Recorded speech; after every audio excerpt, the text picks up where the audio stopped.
The disgraced former president has lobbed another attack on our sacred democracy when he suggested that the recent election was stolen and that the winner was not legitimate. And that disgraced former president's name is Jimmy Carter.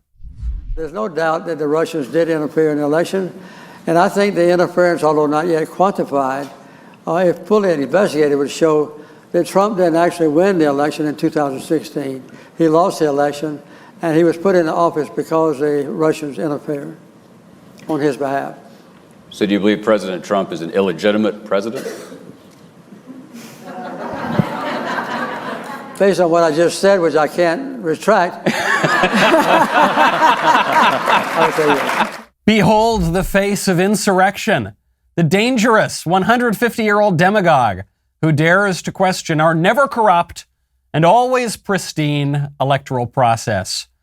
Donald Trump, Hillary Clinton, and Jimmy Carter have now officially all refused to accept the results of the same number of elections. When you look beyond presidential candidates to congressmen and governors, Terry McAuliffe, the sainted John Lewis, who rejected the results of at least 2 presidential elections, the crowd gets a lot bigger and skews, by the way, to the left. But the Democrats' fear-mongering about insurrections and coup d'etat was never legitimate. It was always merely a way to justify the censorship and ostracism of half of the country. And unfortunately, it seems to be working. I'm Michael Knowles. This is The Michael Knowles Show.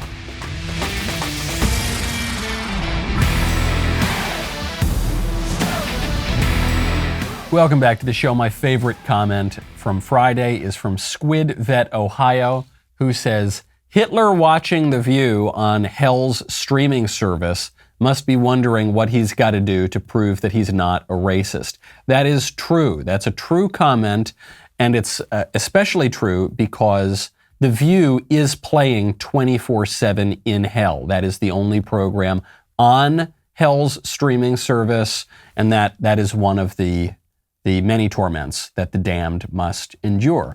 Now, we want to make sure that we can protect ourselves, our immortal souls, our temporal bodies, and our homes, which is why you've got to check out American Home Shield. No one likes to think about household breakdowns, but they happen, and they happen way more often than you would like, which is why it pays to have a plan from American Home Shield to help cover the costs to repair and replace things like your heating system, your AC, and your fridge.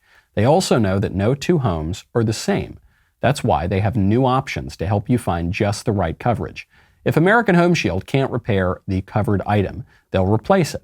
American Home Shield members get more. They get more coverage options and fewer exclusions. From HVAC systems and plumbing to kitchen appliances, their plans help protect parts of up to 23 essential home systems and appliances. Coverage is available no matter how old your systems and appliances are. Really important. When you own a home, things break. They break all the time. Keep your home up and running and keep your budget on track with American Home Shield. Right now, our listeners can take $50 off their most comprehensive plans ever. Go to ahs.com/Knowles, Knowles, to save $50. That's ahs.com/Knowles for $50 off any plan. American Home Shield. Be sure with the Shield. Service fees, limitations, and exclusions apply. See plan for details. Speaking of the insurrection, the January 6th, the greatest insurrection in American history, there is some footage that's been going around the internet the past few days that I think most people probably have not seen. This is from the very heart of the insurrection in the Capitol, starring the guy in the horn hat. So this is the leader, one of the most notable faces from that near coup d'etat that almost took down our government. Viewer discretion is advised. Take a look at what nearly took down our government. Hey, man. Glad to see you guys. You guys are patriots. Look at this guy. He's got covered in blood. God bless you. Yes. You good, sir? Do you need medical attention? I'm good, thank you. All right. I got shot in the face. Where are they? I got shot in the face with some kind of plastic bullet. Any chance I could get you guys to leave the Senate wing? We will. I've been making sure they ain't disrespecting the place. Okay, just want to let you guys know, this is like the sacredest place. So you got the cop walking in with these guys. You got a few of the alleged insurrectionists, including the horn hat guy. The cop is walking in. He's like, hey, guys, do you mind? Maybe just, if you don't mind, could you come off the podium thing? Okay, all right, that's fine. Does not exactly look like a revolution to me. Does not look like an insurrection. Does not look like a coup d'etat. Does not look particularly violent or dangerous. It looks relatively orderly as far as these things go. And there was a cop there escorting them the whole time. Looks to me like January 6th and all of the legal threats and all of the congressional investigations and the whole hullabaloo was almost entirely a media creation. If you asked 100 people on the street what happened on January 6th, I bet 99 of those people would tell you there was a violent, terrible insurrection at the Capitol. I bet maybe a few people would be more skeptical, but I doubt a single person, maybe one person, would tell you that it looked like that. Just a bunch of jokesters kind of walking around, not attacking police officers really, certainly not killing police officers, not attempting to overthrow the Constitution, not writing laws, none of that.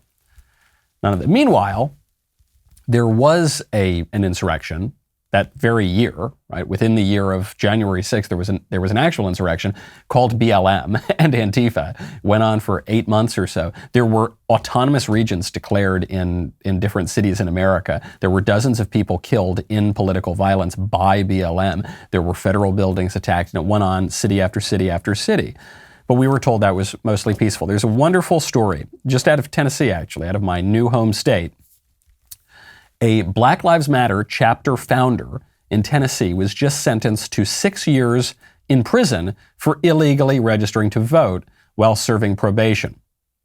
According to the criminal court judge, you tricked the probation department into giving you documents saying you were off probation. Why was this woman on probation? She was on probation, Pamela Moses, because in 2015 she was found guilty of a number of felonies, including tampering with evidence, forgery, misdemeanor charges of perjury, stalking, theft under $500, and escape. So the reason that I really love this story, the reason this story is so delicious, is because it knocks down two sacred leftist narratives. One, that BLM is not run by criminals. Two, that there is no illegal voting. And in this case, you've got the criminal BLM chapter founder illegally registering to vote, because both of those things are true. BLM and Antifa are run by criminals, and they are criminal enterprises, and they commit lots of crimes.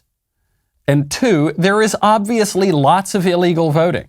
This is why when the Democrats tried to pass their federal election takeover as the first order of business for the House of Representatives and for the Senate, H.R. 1 and S1, they out of one side of their mouth, they said that illegal aliens will not be registered to vote. You won't have more illegal voters. And then out of the other side of their mouth, they said, and when illegal aliens are registered to vote, they'll be given legal amnesty. They won't be prosecuted for that. Well, hold on. If they're not going to be illegally registered, why do you need to give them amnesty for it? Because obviously it is. The narratives that we have been told are not true, which brings us to Joe Rogan, which is actually probably the biggest news of the day. Joe Rogan is a dangerous racist, disinformation peddler. He wasn't any of those things a week ago, but now the left has decided he is all of those things because he has positioned himself, not even with the conservatives, just sort of against the left-wing narrative. Joe Rogan is a liberal. He's a full-on liberal. He's not a conservative. But he's contradicting some of the leftist narratives, and so now Joe Rogan's got to go, according to them. So the mob makes up its own narratives, facts be damned. First, they tried to get him on COVID disinfo. The problem is that Joe Rogan has been more correct about COVID than Dr. Fauci, Joe Biden, and Rochelle Walensky combined, so they couldn't really get him on that. So what did they do? They dug up some old clips of his show in which he was quoting people using the N-word, and they called him a racist. They tried to this is always what they do. They insinuated that he was a racist, and unfortunately, Joe has sort of kind of apologized. Hello, friends. I'm making this video to talk about the most regretful and shameful thing that I've ever had to talk about publicly. There's a video that's out that's a compilation of me saying the N-word. It's a video that's made of clips taken out of context of me of 12 years of conversations on my podcast, and it's all smushed together, and it looks fucking horrible, even to me. Now, I know that to most people, there's no context where a white person is ever allowed to say that word, never mind publicly on a podcast. And I agree with that now. I haven't said it in years, but for a long time, when I would bring that word up, like if it would come up in conversation, instead of saying the N-word, I would just say the word. I thought as long as it was in context, people would understand what I was doing. Like that context was part of the clip we were talking about Red Fox, how Red Fox said that word on television in the 1970s, and how times have changed so much since then. So he's explaining why he did it. The explanation's perfectly fine, but then he's apologizing too, and he's trying to split this baby, and he's trying to see if he can put this cancel mob back into Pandora's box. I don't think it's working. And I think Joe Rogan's got to be very careful here, because this is going to have huge effects, not just for his show, but actually the Joe Rogan podcast, the way he behaves now, is going to have huge effects for free speech in America. That's very scary. There's a lot of downsides to this culture, this cancel culture, which is why I would recommend you get Upside. Gas is going through the roof. It's very, very expensive, and I can save you 25 cents per gallon every time you fill up. That's not true. I want to correct myself. I can actually get you 50 cents per gallon cash back on your first fill up when you download the free Get Upside app. You get the free Get Upside app. You use promo code Knowles, Knowles. You will get 50 cents per gallon cash back on your first fill up, and you'll get 25 cents per gallon on every fill up you make after that. It's very simple. There is no catch. There is only cash back. This goes straight to your bank account, or if you prefer, goes to an Amazon gift card or a gift card to some other shop, can go to PayPal, however you prefer. It's very, very simple. People who drive a lot are getting $200 to $300 per year cash back right now. Download the free Get Upside app. Use promo code Knowles, Knowles, to get 25 cents per gallon or more cash back on your first tank. That is code Knowles.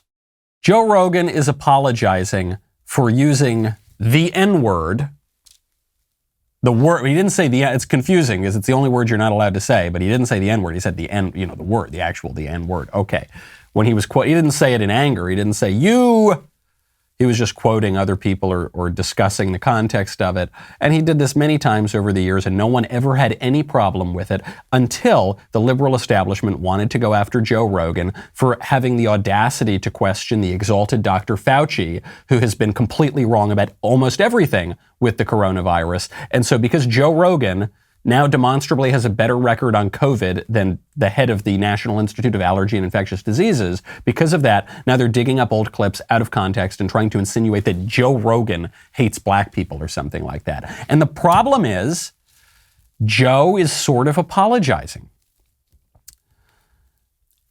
As a general rule, apologizing for out-of-context remarks to people who have not been offended by them and who do not care is neither helpful nor good. It's not even the right thing to do. But beyond whether it's the right thing to do or the wrong thing to do, it also won't help you. I don't think it's going to help. People think it will help them, but it'll actually hurt them. I understand. I have been the target of a couple of cancel mobs in my life, one of which was pretty serious, could have taken down my career. And there were so many incentives to just to apologize. Yes, it was out of context. Yes, no one was really offended. Yes, they're just using this as a way to attack you. Yes, it's not whatever, but just apologize and it'll all go away. It won't go away. It won't.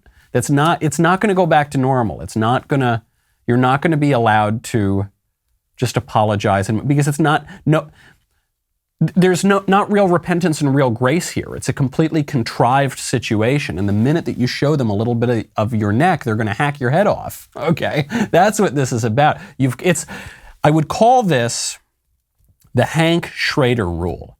And I think Joe Rogan would do very well to heed the Hank Schrader rule. The Hank Schrader rule comes from Breaking Bad. It's the scene where Walt's brother-in-law, Hank, the cop, is killed. And the rule is this: do not apologize to the mob. Do not grovel to the mob because the mob made up its mind 10 minutes ago. Hank, listen to me. You gotta tell him. You gotta tell him now that we can work this out. Please. Please. What? You want me to beg? You're the smartest guy I ever met. And you're too stupid to see. He made up his mind 10 minutes ago.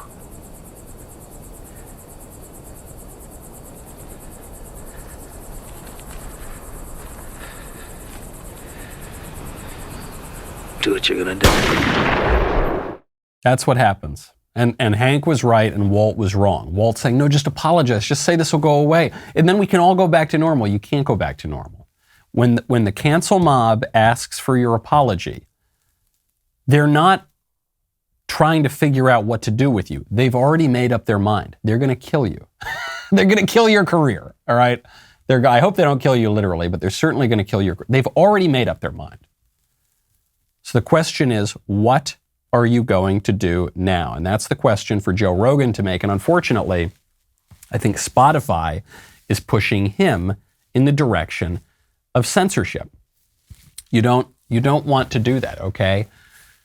The internet is moving in a bad direction right now. It's moving in the direction of censoring perfectly fine, perfectly good, perfectly true things. There is one internet company that's been around since the very early days that will help you to get incredible prices on travel. That would be Priceline. Right now, it can feel like everyone is getting less social interaction, less sunlight, less steps, less time being in the office. And while that last one might not be so bad, don't you want more? Well, since 1998, Priceline has been the best way for travelers to book the trip they want at the price they can afford.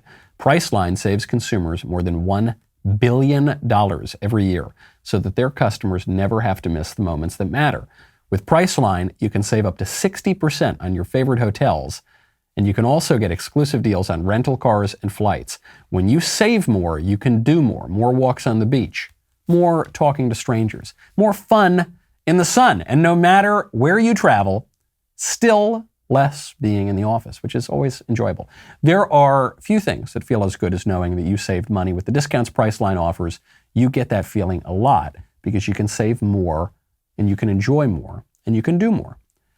At Priceline, every trip is a big deal. So when you're ready to book your next one, you go to Priceline.com for the best deals that will help you get more out of it. There's a report out now that as of Saturday, 113 episodes of the Joe Rogan podcast have been taken down. Rogan reportedly made the decision himself, but this decision was made after conversations that he had with Spotify.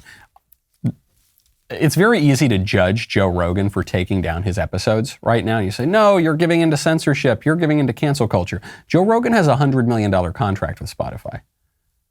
$100 million contract. And the thing about temptation is that it's tempting. That's what makes it tough.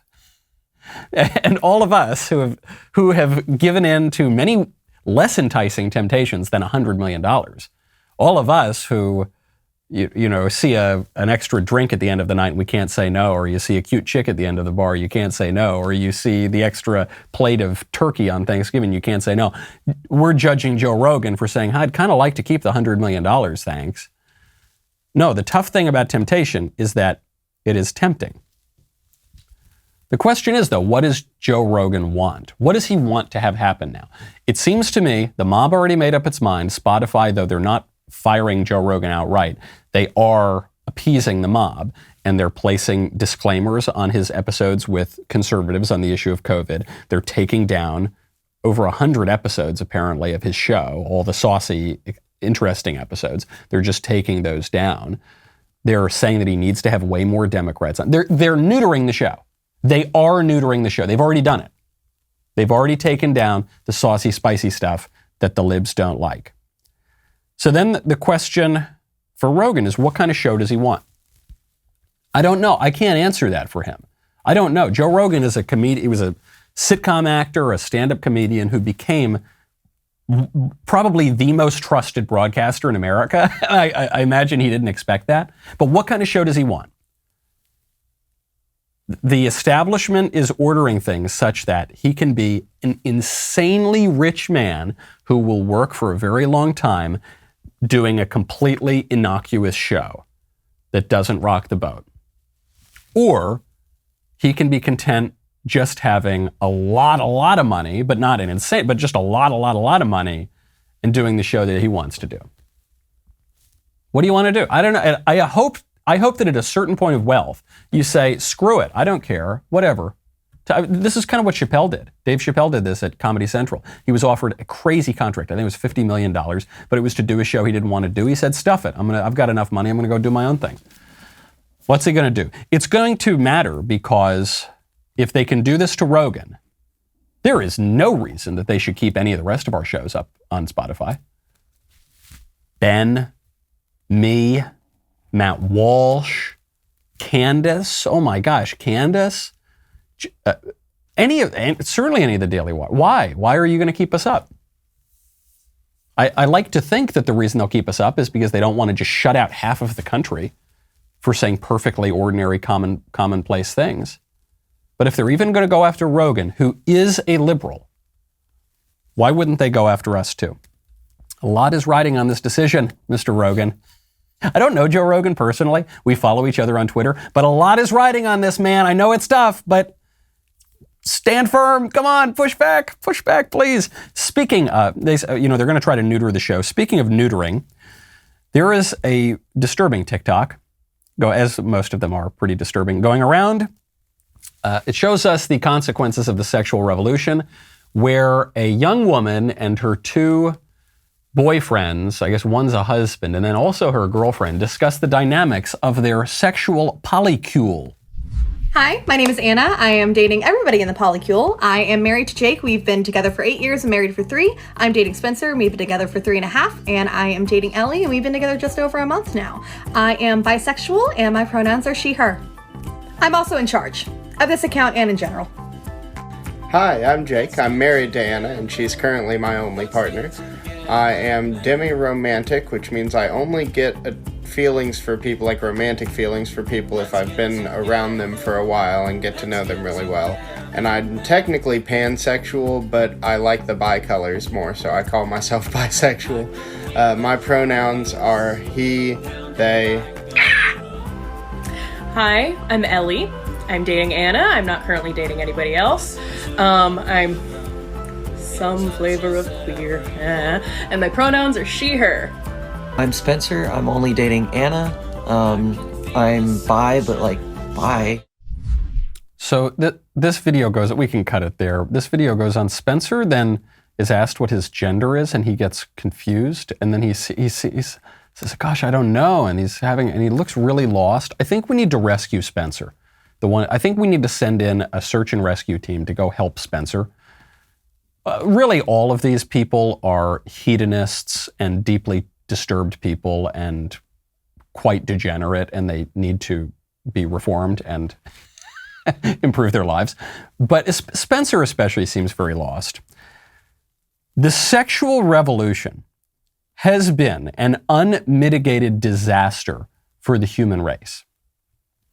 How can a society go on with that, where that is the understanding of life, love, sex, reproduction, or the lack thereof? How can a civilization go on in that unserious a way, where the men are wearing cat ears and proudly boasting of how cuckolded they are, and the women are, I don't know, they've all got these sort of glazed out, creepy eyes.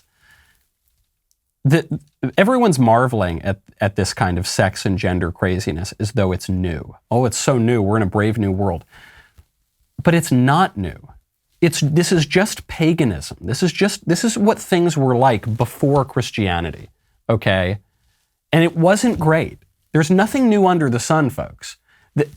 what is rare is not this breaking of all the rules and all of the taboos and all of the moral norms that we've had for the past 50 years. What's new is civilization. And we are throwing it away for a polycule with creepy Anna and her cat cuckold husband and her girlfriend that she's known for a month and poor Spencer who doesn't know what gender he is.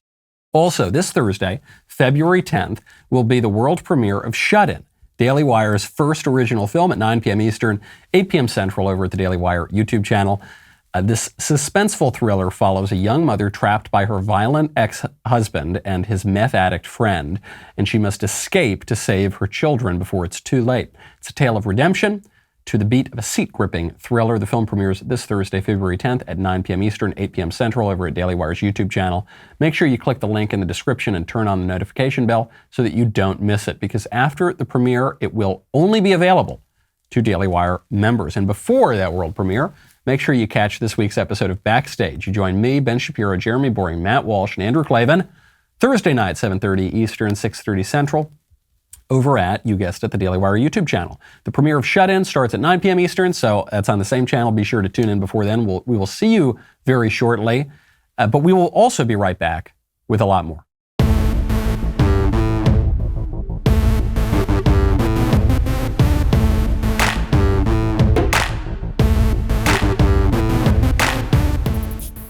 Speaking of creepy sex stuff, Michael Avenatti. Do you remember Michael Avenatti? He is the man that we've all come to refer to as the creepy porn lawyer. The creepy porn lawyer who represented Stormy Daniels. He kept attacking Trump. He went on every cable news channel on the left, which is almost all of them, for months and months. He was talked about as a possible 2020 Democrat presidential nominee. Michael Avenatti was already convicted of a felony for trying to extort Nike, but he was just convicted of another one for stealing money from Stormy Daniels, his porn star client.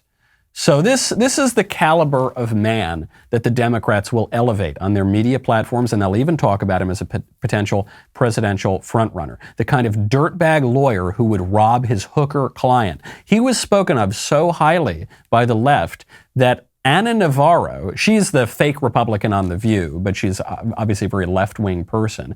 Ana Navarro, I don't even want to say it because it seems sacrilegious even to observe what happened. This woman compared Michael Avenatti to the Holy Spirit. Lately, to me, you're like the Holy Spirit. You are all places at all times, right? I mean, I see you all over cable news. I see you, there is a seat available if you want to be a co-host at The View. You might, there's people here you can pitch. This is the kind of person, and this is not just a one-off, okay? What you're seeing here with Michael Avenatti, it's not just a one-off. Think about Andrew Cuomo. We're all Cuomo-sexuals. Oh, Andrew Cuomo. I've got a crush on Andrew Cuomo. He's the greatest governor in America. Remember that? Just a dirtbag, corrupt politician. Chris Cuomo. He's so respected over there. Don Lemon. He hasn't fallen yet, but their foot shall slide in due time. Jeff Zucker, the president of CNN. That guy's out also ostensibly for creepy sex stuff, even though it wasn't. Jeffrey Toobin. Now I'm just talking about CNN. The list goes on and on and on. Outside. These are the kinds of people that we are told are the moral arbiters of the universe. Meanwhile, Joe Rogan is unclean. Joe Rogan is lower than dirt because why? Because he contradicted Dr. Fauci. You're known by the friends you keep, okay? The ladies on The View, I don't mean to use that term. It's disrespectful to ladies, but the hens on The View, they're known by the friends they keep. CNN, you're known by the friends you keep. The Democratic Party, you're known by the friends that you keep. And I'm noticing a pattern here. Michael Avenatti, to compare him, how disgusting to do that. Speaking of ethical lapses, really disturbing report out about, you guessed it, Dr. Fauci, the man that we're not allowed to criticize, the man who is basically behind the attempted assassination of Joe Rogan's career. He's the cause of the attempted assassination of Joe Rogan's career. There's a report out from the White Coat Waste Project, not the White Coast, I don't know, what would that be, part of the Hamptons or something, that Dr. Fauci's NIAID funds 80% of research involving human fetal cells. According to this investigation, the NIH is actively funding over $27 million of research approved to use human fetal tissue, and they're expected to spend over $88 million total on human fetal tissue this year. And out of the current pool of just $27 million, $21.6 million has been dispersed by Dr. Fauci's department, the National Institute of Allergy and Infectious Diseases. In other words, Fauci is funding around 80% of the current NIH experiments on human fetal tissue, that is, cells derived from murdered babies. This does not tie in with Fauci's corruption regarding COVID, or his incompetence regarding COVID, or his outright lies and even admitted lies, or even perjury regarding COVID. This is a completely separate issue, but it shows you just more and more evidence of this guy's ethical issues, his lapses in judgment, this pattern that this guy's understanding of ethics, political ethics, medical ethics, his judgment is really compromised, which is why you should not vote for any candidate for federal office who does not sign the Michael Knowles Public Health Protection Pledge. It's a very simple pledge. It's got two pieces to it. One, that you will vote to subpoena investigate Dr. Fauci. Two, that you will vote to zero out his salary. You can't fire him, only the executive can do that, but you can zero out his salary. Two parts. We just had we've had dozens and dozens of federal candidates sign this pledge. J.D. Vance, very well-known candidate for Senate in Ohio, just signed it over the weekend. J.D. Vance is the author of Hillbilly Elegy, a very serious Senate candidate there. It's very simple. We've had many, many other candidates sign it as well. You should send the Michael Knowles Public Health Protection Pledge to all of your candidates, your sitting congressmen, your senators. Send it to them and say, sign this or you don't get my vote. This man needs to be kicked out of his perch of power. Speaking of corruption in our public health establishment, Jen Psaki was just asked about this Johns Hopkins working paper, this study out of Johns Hopkins. It's a meta-analysis of lots of other studies. They looked at thousands and thousands and thousands of studies. They narrowed it down to 30 some odd studies that were really, really rigorous on the effectiveness of lockdowns. And they found out that lockdowns not only don't help to improve the public health, not only do they not stop the spread of the virus or whatever we were told that they were going to do, not only is the epidemiological literature very clear on the ineffectiveness of lockdowns from a public health standpoint, but from a political, economic, social standpoint, even standpoints affecting other areas of public health, they're a complete disaster. They cause the breakdown of society and lots of other social problems. So a reporter asked Jen Psaki about this study and whether that has led the White House to change its views on lockdowns. Jen Psaki's answer tells you the whole story about the study and about the lockdowns. Real quick on the Johns Hopkins study on the lockdowns.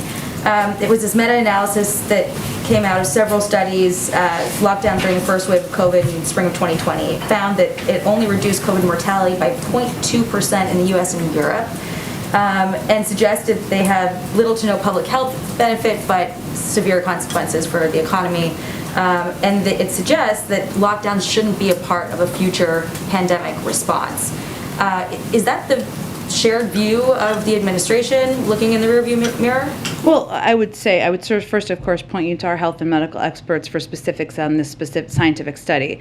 I would note that the president has been clear we're not pushing lockdowns. We've not been pro-lockdown. That has not been his agenda. Most of the lockdowns actually happened under the previous president. What our objective has been is to conveying that we have the tools we need to keep our country open, thanks to the president's leadership and focus on fighting the virus. And that's reflected in the fact that 98% of schools are open. Over 210 million Americans are fully vaccinated. We have the tools to avoid lockdowns, and we're not moving back. And that's our intention at this point. This is how you know that the study is legit. Jen Psaki just gave us the best evidence so far that this meta-analysis from Johns Hopkins is legit. because she doesn't even try to refute it. She actually does the opposite. She says, no, we never liked lockdowns. No, we hate lockdowns. That's obviously BS. The Democrats and Joe Biden have supported all sorts of draconian public health measures, all sorts of slow down, don't go out, stay home, don't do this, lock up. Of course they've supported that. But they've got two choices here.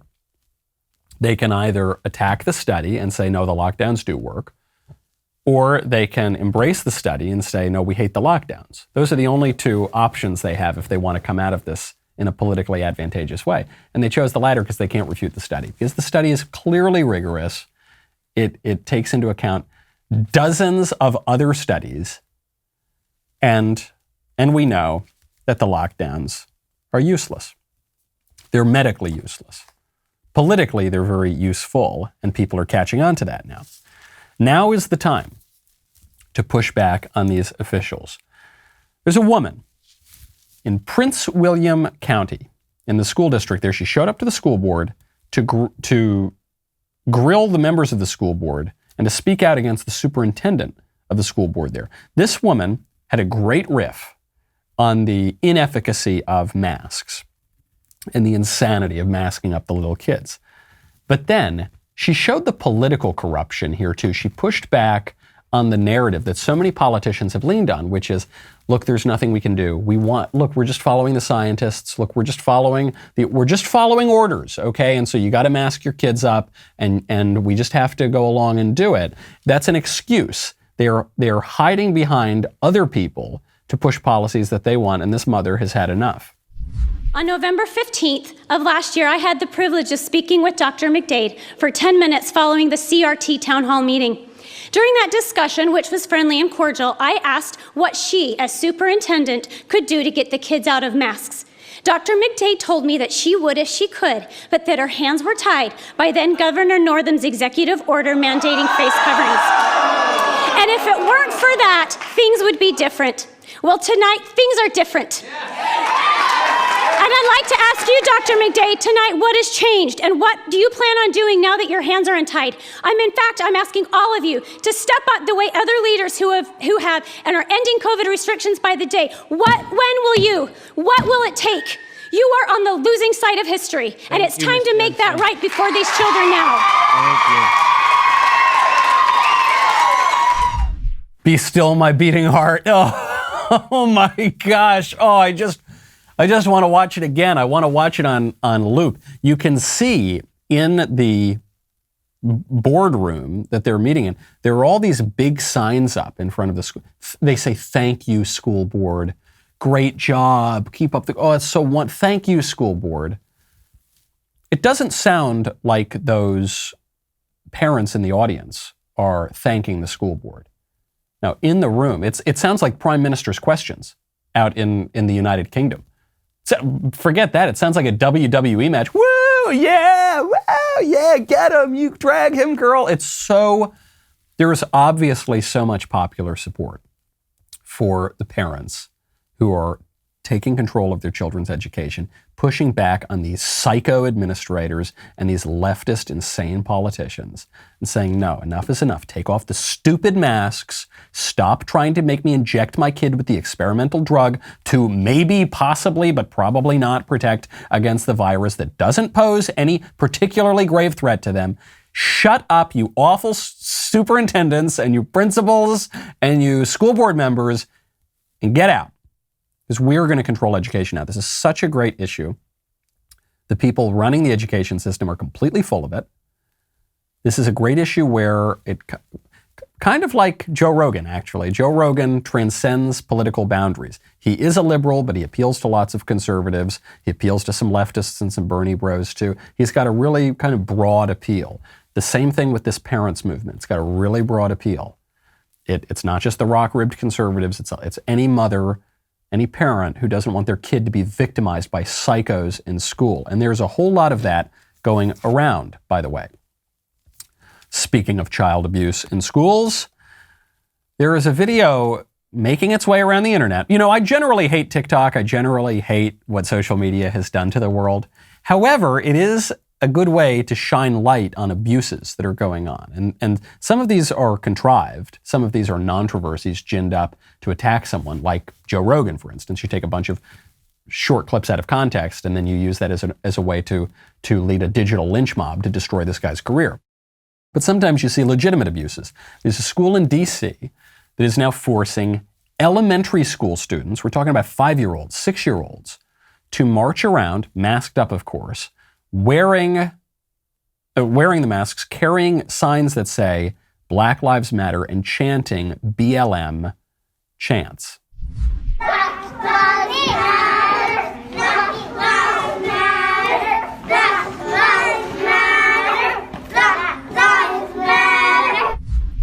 If these students were forced to walk around holding up a statue of the Blessed Virgin Mary and chanting the Salve Regina, there would be lawsuits. I would say it would go up to the Supreme Court, but it wouldn't, because that would be shot downs at so many of the lower courts. You would have teachers fired. It would be a national scandal. It would be a national scandal if students were made to engage in a religious ritual for good, traditional, true religion, for Christianity. But because the students are made to march around holding up signs and giving religious chants to the leftist secular religion, the BLM religion, well, that's perfectly fine. That's actually mandatory. Obviously, this thing should be illegal. BLM is a terrorist organization founded by Marxists. It's anti-American. It should be suppressed in the country, and it has no place in schools, obviously, without question. But we've got to go further in our thinking of this. We can't just, it really drives me crazy when people say, just keep your religion out of politics. You can't. It's not politics always is about religion, because it's always about morality and it's always about how we view the world. So it's always going to be about, or they'll say, keep politics out of schools. That's not possible. Politics just refers to public things, how we all get along together, the values that we hold in common, the way that we see ourselves and each other and our country. You can't keep politics out of schools, certainly not out of public schools. Politics, political and public mean the same thing. They're synonyms. So you can't keep politics. The question is not, will we have religion in schools? The question is not, will we have politics in schools? The question is, what kind of religion? The question is, what kind of politics? What will be tolerated? What will not be tolerated? Right now, if you read the Bible in schools, if you teach the Bible in schools, you will be reprimanded and probably fired. If you read some Marxist trash in schools, or Ibram Kendi or critical race theory, if you teach that in schools, you will be rewarded. Often that will be part of the curriculum. They would both be religious views. It's just one of them happens to be good and true and essential to our civilization, and the other one is modern leftist trash. And unfortunately, right now, we're elevating the thing that is false and destructive and ugly, the leftist theories, and we're suppressing good, true religion. Same thing with politics. We're going to be taught politics. When you say America's a good country, America's done good things, that's politics. When you say America's an evil country, and it's a white supremacist country, and it's got structurally bigoted and whatever, that's politics too. You're always going to have the politics. But what are the politics going to be? Our form of government is conducive to justice. That's politics. Our form of government is deeply unjust. That's politics too. You can't get rid of it. What is the politics going to be? We don't teach students what to think, only how to think. That's another one of these stupid slogans that doesn't mean anything, because all schooling teaches students what to think. So what are we going to teach them to think? If you say murder is wrong, you're teaching someone what to think. If you say that murder is okay if it's done by BLM and Antifa, you're teaching them what to think too. You're just teaching them something that is wrong. We've got to grapple with that question. The schools are the battleground where it's going on right now. And there was a photo that made the rounds this weekend that, to me, they say a photo, an image says 1,000 words. I think this image says 100,000 words. It's an image of Stacey Abrams, the pretend governor of Georgia. Remember, we're told it's evil and terrible and destroys our sacred democracy if you question election results, unless you're a Democrat, in which case it's wonderful. Stacey Abrams has been pretending that she won her gubernatorial election for 4 years now. And Stacey Abrams, as part of her fake gubernatorial tour, went around to an elementary school and she took a photo with students. All the little kids who are at statistically very low risk, if any risk, from COVID, they're all wearing masks. Stacey Abrams, who is at a significantly higher risk from COVID, it's still a very, very low one, but higher, all right, let's put it that way. She is not wearing a mask because she's not really afraid of COVID. None of the people who are telling you to lock down and wear masks and take them, none of them are afraid of COVID. They just want you to be afraid of COVID and they want to control you. And she's sitting there smiling, grinning ear to ear. No mask. All the little kids have to mask up. Tells you everything you need to know about the masks and the politics of COVID in one photo. She gets called out for it. What does she do? She plays the race card. She says, it's shameful that our opponents are using a Black History Month reading event for Georgia children as the impetus for a false political attack. And it is pitiful and predictable that our opponents continue to look for opportunities to distract from their failed records when it comes to protecting public health during the pandemic. This pathetic, transparent, and silly attack is beneath anyone who claims they want to lead Georgia. What are you talking about, lady? You got caught in rank hypocrisy, and now you're playing the race card like the left always does. It's the exact same thing that's happening to Joe Rogan. Rogan has a much better record on COVID than any of the so-called public health leaders. Some random podcaster weightlifter has a better record than Dr. Fauci. That's the state of our country right now. And he calls them out, and the left doesn't like that, and they call him a racist. It's the exact same thing here. It's the exact same thing here. And the woman doing it here, by the way, also questions the results of our elections. None of this is sincere. None of these attacks are sincere. They do not deserve an apology from us, people who have not committed any particular offense toward these people. The people who are attacking us do not care. They don't deserve an apology. What we have to do is stand firm and fight back. I'm Michael Knowles. This is The Michael Knowles Show. I'll see you tomorrow.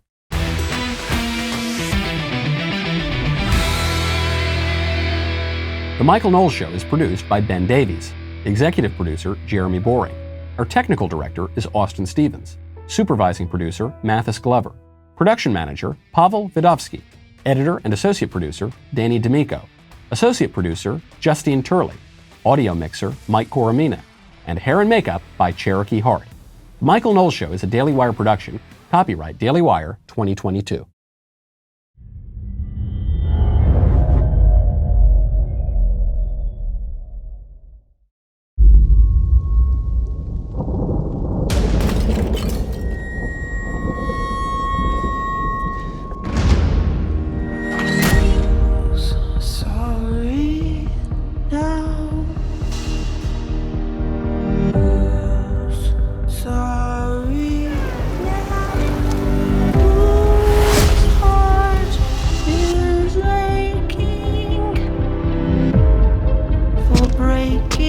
Jessica. I can smell the weakness from here.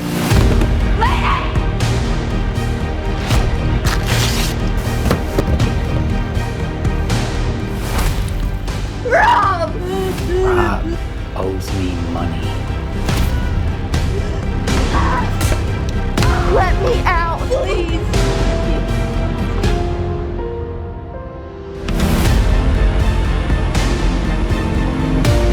What is this doing now? You had your way. I'm scared. Now you must pay. Your daughter, she's very pretty. Ah!